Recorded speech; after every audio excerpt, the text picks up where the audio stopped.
ভারতবর্ষে যত সুন্দর সুন্দর মন্দির আর তীর্থক্ষেত্র আমরা দেখি, তার জন্য অনেকটা কৃতিত্ব যার প্রাপ্য তিনি অহল্যাবাই হোলকার।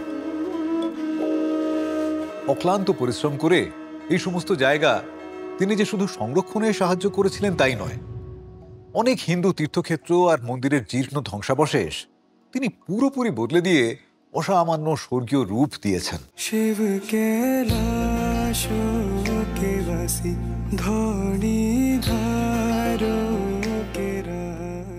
মুঘলদের কিছু কিছু হিন্দু বিরোধী নীতির ফলে অসংখ্য হিন্দু মন্দির আর ধর্মীয় স্থান ধুলোয় মিশিয়ে দেওয়া হয়েছিল একসময়। যেমন অরঙ্গজেব কাশী বিশ্বনাথ মন্দির আর কৃষ্ণ জন্মভূমি মন্দির ধ্বংস করে দিয়েছিলেন। অন্যদিকে মেহমুদ অফ গজনি সোমনাথ মন্দির ভেঙে গুঁড়িয়ে দেন।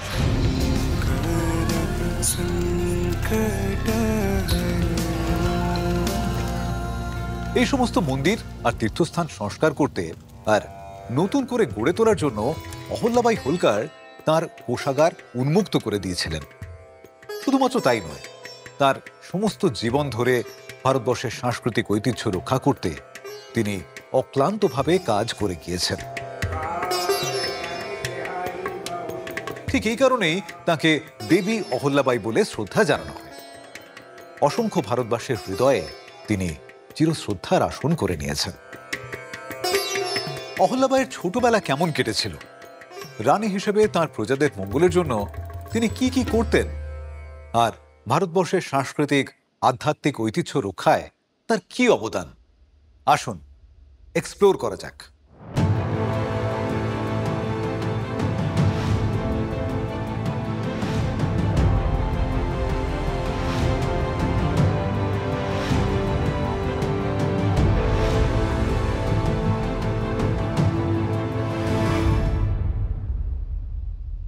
মহারাষ্ট্রের আহমেদনগরের চণ্ডী গ্রামে অহল্যাবাইয়ের জন্ম হয়েছিল 1725 সালে।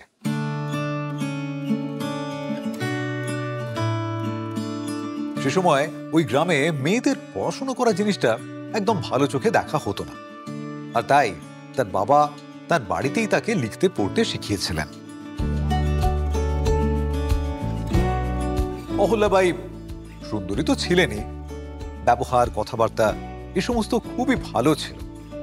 সেই সঙ্গে শিক্ষিত আর অসামান্য প্রতিভাময়ীও ছিলেন। পেশওয়া বাজিরাওয়ের এক সেনাপতি মলহার রাও হোলকার ছিলেন মালবা অঞ্চলের রাজা। তা একসময় তিনি পুনে যাওয়ার পথে কিছুক্ষণের জন্য চণ্ডী গ্রামে বিশ্রামের জন্য থেমেছিলেন। সেখানে এক মন্দিরে অহল্যাবাইকে তিনি দেখতে পান। অহল্যাবাইয়ের বয়স তখন মাত্র 8 বছর হবে।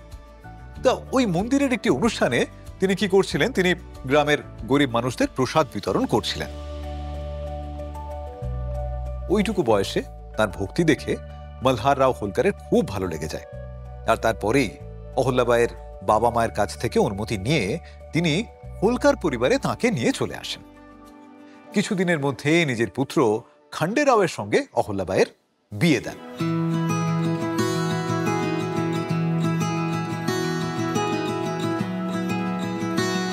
কিন্তু ভাগ্য সহায়তা করে না। দুর্ভাগ্য নেমে আসে যখন কুম্ভেরের যুদ্ধে খান্ডে রাওয়ের মৃত্যু হয়। ওদিকে ভারতবর্ষে সেই সময় সতীদাহ প্রথার চল ছিল। স্বামীর চিতার আগুনে তার বিধবা স্ত্রীকে সহমরণে যেতে হতো।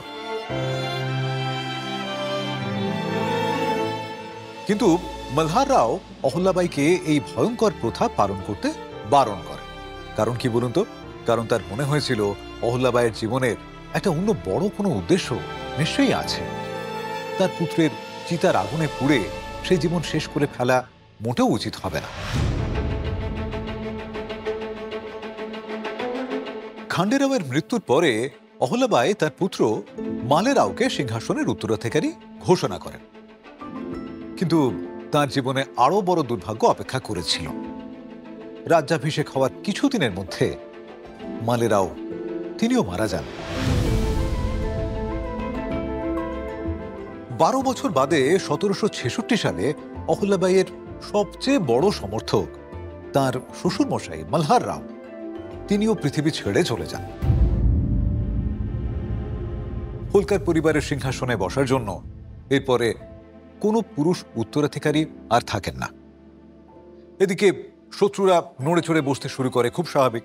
তারা ভেবেছিল যে হোলকার বংশে আর কোনো পুরুষ জীবিত নেই, রানীর বয়স অল্প, তিনি এবার দুর্বল হয়ে পড়তে শুরু করবেন আর কোনোভাবেই রাজত্ব সামলাতেও পারবেন না। তাই তারা এটাকে একটা সুযোগ হিসেবে দেখতে শুরু করেন।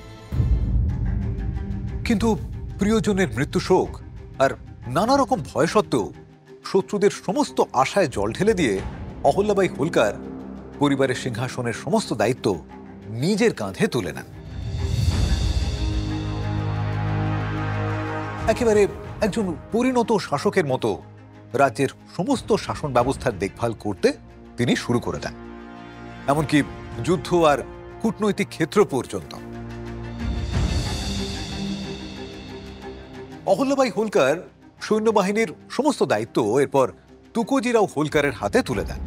এই তুকোজিরাও হোলকার ছিলেন মল্হার রাও হোলকারের দত্তক পুত্র। ব্রিটিশের দিক থেকে বিপদ আসতে পারে সে কথাও আন্দাজ করেছিলেন অহল্যাবাই, আর তাই নতুন আর আধুনিক যুদ্ধ কৌশল শেখানোর জন্য তার সৈন্যদলে একজন ফরাসি বিশেষজ্ঞ নিয়োগ করেছিলেন তিনি। কয়েক বছরের মধ্যে অহল্যাবাইয়ের সাহস আর জনপ্রিয়তার কথা চারপাশে বহু দূরে ছড়িয়ে পড়তে শুরু করে। তার 30 বছরের রাজত্বের সময় ইন্দোর একটা ছোট গ্রাম থেকে একটা সমৃদ্ধশালী নগরে পরিণত হয়। অহল্যাবাই হোলকার সমস্ত দেশে মন্দির তৈরি করা আর সেগুলোর রক্ষণাবেক্ষণের দায়িত্ব নিজের কাঁধে তুলে নিয়েছিলেন। সোমনাথ মন্দিরের ধ্বংসাবশেষ থেকে নতুন করে মন্দির গড়ে তোলার সময় তিনি মাটির নিচের একটা গুপ্ত মন্দিরে একটা মূর্তি প্রতিষ্ঠা করেন। এর পেছনে একটা কারণ ছিল, যাতে কেউ কোনোভাবে সেই মূর্তির কোনো ক্ষতি কখনো না করতে পারে বা কলুষিত করতে না পারে, সেই জন্যই এই গর্ভগৃহের ব্যবস্থা করা হয়েছিল। এছাড়াও অনেক পবিত্র হিন্দু তীর্থক্ষেত্র সংরক্ষণ করিয়েছিলেন তিনি। এর মধ্যে সবচেয়ে উল্লেখযোগ্য ছিল কাশী বিশ্বনাথ মন্দিরের মাহাত্ম্য নতুনভাবে মানুষের কাছে তুলে ধরা। 12টি পবিত্র জ্যোতির্লিঙ্গের একটি হওয়ার কারণে আর হিন্দুদের সবচেয়ে পবিত্র তীর্থস্থান বলেই 1669 সালের 18ই এপ্রিল অরঙ্গজেব এই মন্দির ধ্বংস করে দেওয়ার নির্দেশ দিয়েছিলেন।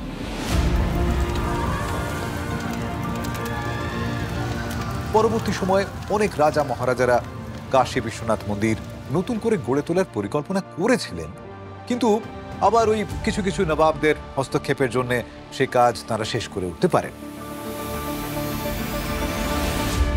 যাই হোক, সবার সমস্ত চেষ্টা ব্যর্থ হয়ে যাওয়ার পরে 1780 সালে অহল্যাবাই হোলকার এই কাজের জন্য উদ্যোগ নিতে শুরু করেন। আর তারপরে কাশী বিশ্বনাথ মন্দির নতুন করে গড়ে তো তুলেইছিলেন, কিন্তু সেখানেই তিনি থামেননি। আর অনেক মন্দির, অনেক ঘাট, অনেক রকম ধর্মশালা কাশীতে গড়ে তুলতে সাহায্য করেছিলেন।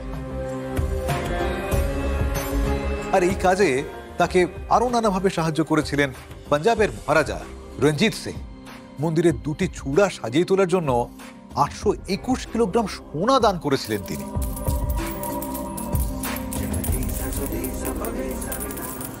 আরো একটা ভীষণ উল্লেখযোগ্য কাজ হলো উইমেন এম্পাওয়ারমেন্ট। সেকালের মহিলাদের তিনি নিজেদের অধিকার সম্বন্ধে সচেতন করে তুলেছিলেন।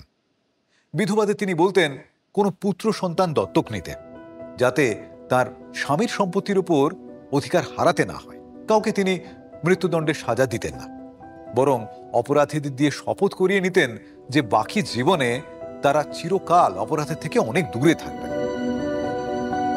এর ফলে কি হতো জানেন? অপরাধীরা তাদের আগেকার জীবন ভুলে গিয়ে সমাজের মূল স্রোতে ফিরে আসবার একটা সুযোগ পেত। তার রাজত্বে ইল সম্প্রদায়ের প্রজাদের বলা হতো একটু উগ্র স্বভাবের মানুষ। গ্রামবাসীদের নানাভাবে উত্ত্যক্ত করার জন্য এরা কুখ্যাত ছিল। কিন্তু রানীর এই সমস্ত সৎ প্রচেষ্টায় ভিল সম্প্রদায়ের লোকেরা পর্যন্ত নিজেদের বদলে ফেলে সৎভাবে চাষবাস করতে শুরু করেন। অহল্যাবাইকে বলা হয় দ্য ফিলোসফার কুইন। 1975 সালের 13ই অগস্ট 70 বছর বয়সে শেষ নিঃশ্বাস ত্যাগ করেছিলেন তিনি। কিন্তু তার উইমেন এম্পাওয়ারমেন্টের সিদ্ধান্ত, তার নেতৃত্ব দেওয়ার অসাধারণ দক্ষতা, সমাজের প্রতি, ধর্মের প্রতি তার যে অবদান, ভারতবর্ষের মানুষের কাছে তাকে চির অমর করে রেখেছে। একটি কবিতায় অহল্যাবাই হোলকারের জীবনের নির্যাস খুব সুন্দরভাবে ধরা আছে। मालवा का अद्भुत सूर्या चौंडी गांव में जन्मा था, होलकर वंश में प्रखरता से वो पूरे शबाब से चमका था।